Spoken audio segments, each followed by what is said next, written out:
तो चलिए अच्छे से इस प्रश्न को हम समझते हैं। प्रश्न दिया है कि यदि 80 40 से 50% अधिक है तो 40 80 से कितना प्रतिशत कम होगा। कि मान लेते हैं कि 40 से जो 80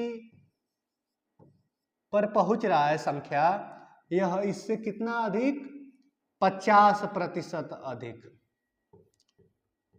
कितना अधिक, 40 से 80 कितना अधिक है, 50% अधिक है। इस 40 को अगर मैं ए नाम से बुलाऊं और इस 80 को हम बी नाम से बुलाएं, 40 को हम अगर ए नाम से बुलाएं और 80 को बी नाम से बुलाएं तो हम क्या कह सकते हैं कि जो बी है ए से 50% अधिक है।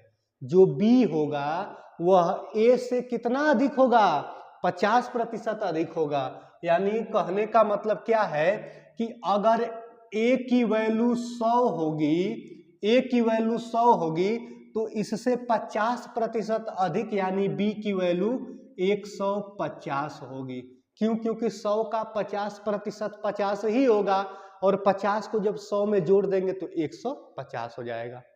अब हमें निकालना क्या है, तो 40 80 से 40 को हम क्या माने हैं, 40 को हम ए माने हैं। यानी ए किससे, बी से कितना प्रतिशत कम होगा। पूछ रहा है कि जो ए है वह बी से कितना प्रतिशत कम होगा। दो चीजें हमें ध्यान देना है कि सबसे पहले हम देखेंगे कि कमी कितना है, कमी कितना हो रहा है और किस पर कमी हो रही है। तो देखिए कि ए से 50% अधिक बी है तो बी से कितना प्रतिशत कम ए होगा।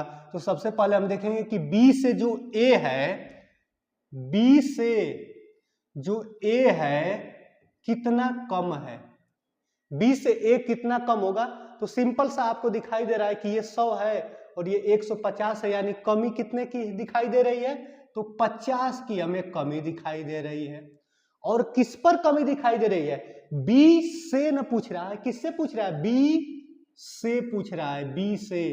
तो आपको ध्यान देना होगा जिसके साथ से शब्द लगा रहेगा वही यहां पर बटे में आता है, वही यहां पर बटे में लिखा जाता है। क्यों, क्योंकि वो इससे पूछ रहा है, बी से वो कितना कम है। यानी 150 पर 50 कम करेंगे तब तो हम ए पर पहुंचेंगे। यानी 50 बटे में 150, यानी 150 में कितने की कमी करना होगा, 150 में 50 की कमी करना होगा, तब हम कहां पहुंचेंगे, 100 पर पहुंचेंगे।